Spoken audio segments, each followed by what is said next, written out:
स्वागत है आपका हमारे channel true crime story Hindi में। दर्शकों, हम यहाँ पर रोज क्राइम की सच्ची घटना लेकर आते हैं। आप पहली बार हमारे चैनल पर आए हैं तो कृपया चैनल को सब्सक्राइब जरूर करें। चलिए शुरू करते हैं आज की सच्ची घटना। बीते 10 अक्टूबर की रात की बात है। रतलाम के औद्योगिक क्षेत्र के थाने की थाना प्रभारी डीएसपी मनिक कुमावत थाने में बैठी थी।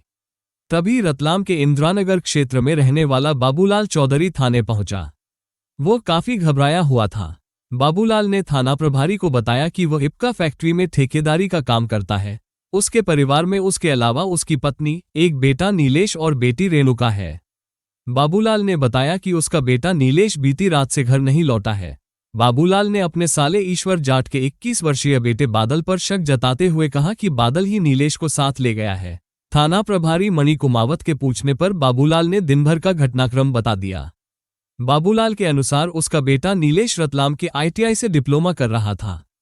वो सुबह 7 बजे घर से निकलता था और 3 बजे घर लौट आता था।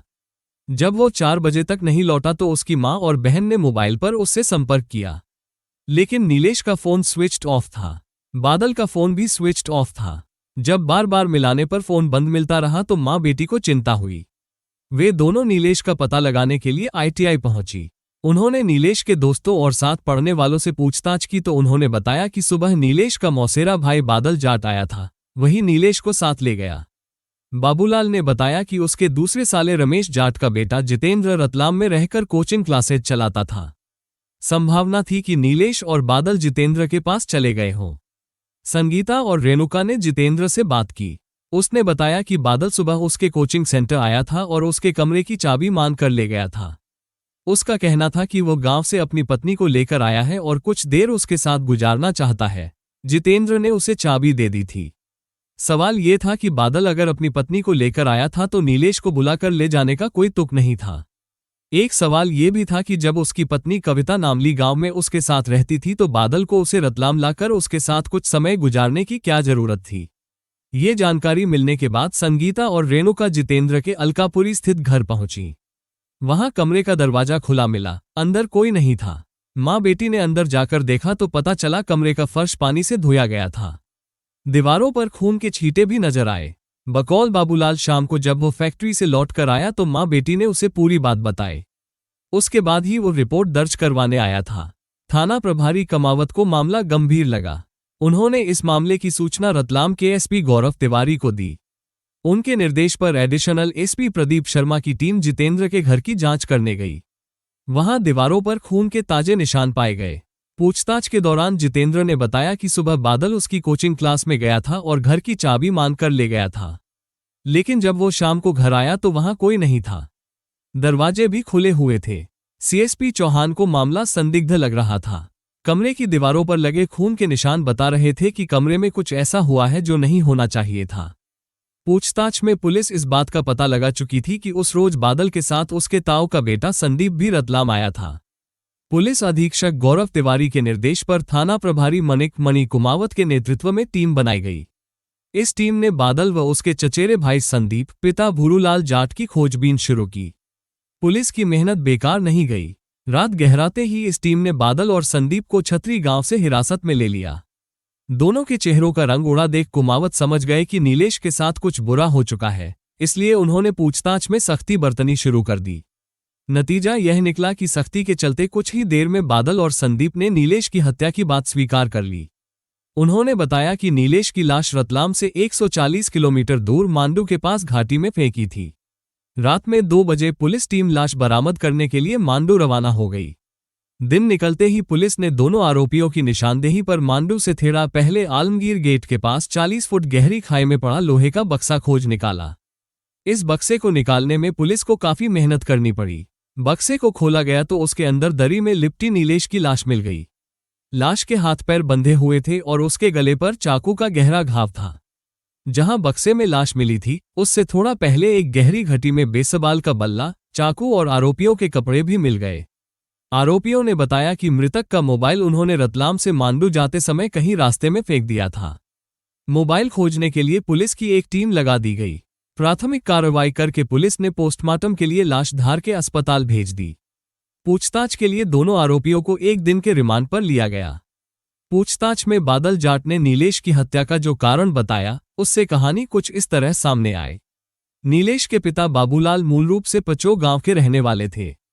पिछले कई दशकों से वो इप्का कंपनी में ठेका लिया करते थे। इंद्रलोक नगर में उन्होंने अपना घर बना लिया था और परिवार के साथ रहते थे। ठेकेदारी के चलते कंपनी के अधिकारियों से उनकी अच्छी जान पहचान थी। इसलिए 12वीं के बाद उन्होंने बेटे नीलेश को ITI से टनर ग्रेड का कोर्स करने की सलाह दी, ताकि पढ़ाई के बाद अपने संबंधों का लाभ उठाकर उसे आसानी से नौकरी दिला सके। नीलेश की एक मौसी बिलपान थाना क्षेत्र के छतरी गांव में रहती थी। उसका बेटा बादल नीलेश का हम उम्र होने के साथ साथ उसका अच्छा दोस्त भी था। बादल 12वीं करने के बाद BA कर रहा था। चूंकि उसके पिता की गांव में अच्छी खासी खेती थी, सो उसे नौकरी की चिंता नहीं थी। बीते साल अप्रैल महीने में घर वालों ने उसकी शादी मांडू इलाके के एक गांव में रहने वाली 18 वर्षीय कविता से कर दी थी। कविता केवल नाम की ही कविता नहीं थी, बल्कि उसके स्वभाव में भी कविता सी रची बसी थी। खूबसूरत तो वह थी ही। हाल ही में 18 साल पूरे करने वाली कविता का अल्हड़पन अभी गया नहीं था। शादी के समय जिसने भी कविता को दुल्हन के रूप में देखा, तो देखता ही रह गया। बारात में शामिल बड़े बुजुर्ग जहां दुल्हन में लक्ष्मी का रूप देख रहे थे, वहीं युवक रति का। नीलेश तो कविता को देखकर पगला सा गया था। बहरहाल, बादल की शादी के कुछ दिन बाद नीलेश उसे भूलकर अपनी पढ़ाई में जुट गया। इसी दौरान एक रोज बादल कविता को लेकर रतलाम आया और दिन में आराम करने के लिए जितेंद्र से चाबी लेकर उसके कमरे पर पहुंच गया। उसने भाभी को साथ लेकर आने की बात नीलेश को बताई। साथ ही मिलने के लिए उसे जितेंद्र के कमरे पर बुला लिया। नीलेश जितेंद्र के घर पहुंचा तो बंद दरवाजे के पीछे से आ रही चूड़ियां खनकने की आवाज सुनकर चौंका। वो दरवाजे की झिरी से अंदर झांकने लगा। उसने कमरे के अंदर का नजारा देखा तो उसका खून गर्म होने लगा। छोटे से गांव से आई कविता देह के खेल में न केवल बादल का साथ दे रही थी, बल्कि उस माहौल में भी पूरी तरह डूबी हुई थी।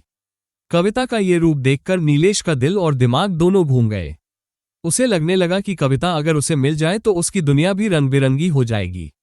कुछ देर बाद जब कविता और बादल अलग हुए तो नीलेश ने दरवाजे पर दस्तक दी। बादल ने दरवाजा खोलकर उसे अंदर बुला लिया। नीलेश जब तक वहां रहा, तब तक चोर निगाहों से कविता को ही निहारता रहा। बातों ही बातों में उसने कविता से उसका WhatsApp नंबर ले लिया। इसके बाद उसने कविता से वादा किया कि वो उसे रोज मैसेज भेजा करेगा। इसके बाद नीलेश कविता को दिन में कई बार मैसेज भेजने लगा। कभी कभी वो फोन भी कर लेता था। कविता स्वभाव से चंचल तो थी ही, कभी कभी वो देवर से हंसी मजाक कर लेती थी। नीलेश तो जैसे भाभी से हंसी मजाक को अपना जन्मसिद्ध अधिकार मानता था। धीरे धीरे वो नीलेश के मजाक का जवाब भी मजाक में देने लगी। इससे नीलेश को लगा कि कविता उसकी ओर आकर्षित है। इसी बात को ध्यान में रखकर कुछ दिन बाद वो उसे WhatsApp पर अश्लील चुटकुले और फोटो भी भेजने लगा। पहले तो कविता ने इसका कोई जवाब नहीं दिया, लेकिन कुछ समय बाद वह भी ऐसे चुटकुलों पर प्रतिक्रिया देने लगी। इसे लाइन क्लियर मानकर नीलेश ने उसे अश्लील वीडियो भेजने शुरू कर दिए। साथ ही वो फोन पर मिलने की बात भी करने लगा। बताते हैं कि कविता का गांव ज्यादा दूर नहीं था। 2 बार वो कविता से मिलने छतरी गांव भी पहुंच गया। लेकिन इससे पहले कि नीलेश की बात बन पाती, इस बात की बादल को खबर लग गई। उसने नीलेश से इस तरह की हरकतें बंद करने का कहा, लेकिन नीलेश कविता में ऐसा खो चुका था कि उसे कविता के सिवा कुछ और दिखता ही नहीं था। उसने बादल की बात पर ध्यान नहीं दिया। वो पहले की तरह ही कविता को WhatsApp पर हर तरह के मैसेज, फोटो और वीडियो भेजता रहा। इस बात को लेकर कई बार बादल और उसके बीच झगड़ा भी हुआ। इसके बावजूद नीलेश के सिर से कविता भाभी की चाहत का भूत नहीं उतरा तो बादल ने उसकी हत्या करने की ठान ली।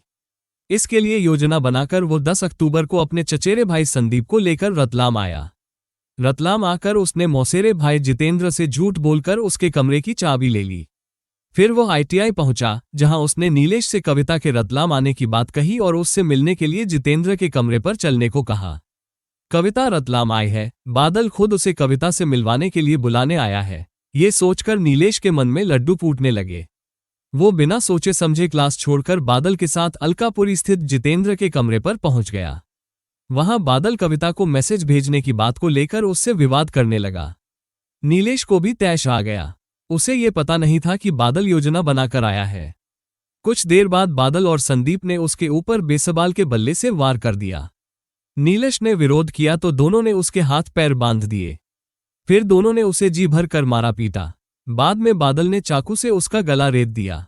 कुछ देर तड़पने के बाद नीलेश मर गया तो दोनों बाजार से बड़ा संदूक खरीद कर लाए और नीलेश की लाश बोरे में भरने के बाद दरी में लपेटकर संदूक में बंद कर दी। इसके बाद वे फर्श पर गिरा खून साफ करने लगे। इसी दौरान जितेंद्र कोचिंग सेंटर से घर लौटने लगा तो उसने बादल को फोन किया।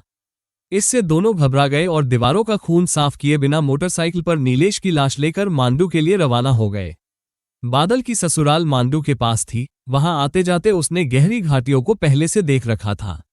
रतलाम से 40 किलोमीटर दूर जाकर दोनों ने संदूक में बंद नीलेश की लाश आलमगीर दरवाजे के पास घाटी में फेंक दी। इसके बाद दोनों अपने घर छतरी पहुंच गए, लेकिन तब तक पुलिस उन्हें पकड़ने के लिए घेरा डाल चुकी थी। पुलिस की तत्परता से कुछ ही घंटों में दोनों आरोपियों को दबोचकर उन्हें सलाखों के पीछे पहुंचा दिया। मिलते हैं दर्शकों एक और सच्ची कहानी लेकर, तब तक अपना ख्याल रखें और जुर्म के खिलाफ लड़ने की इस मुहिम में हमारा साथ देने के लिए कृपया चैनल को सब्सक्राइब और वीडियो को लाइक जरूर करें। जय हिंद।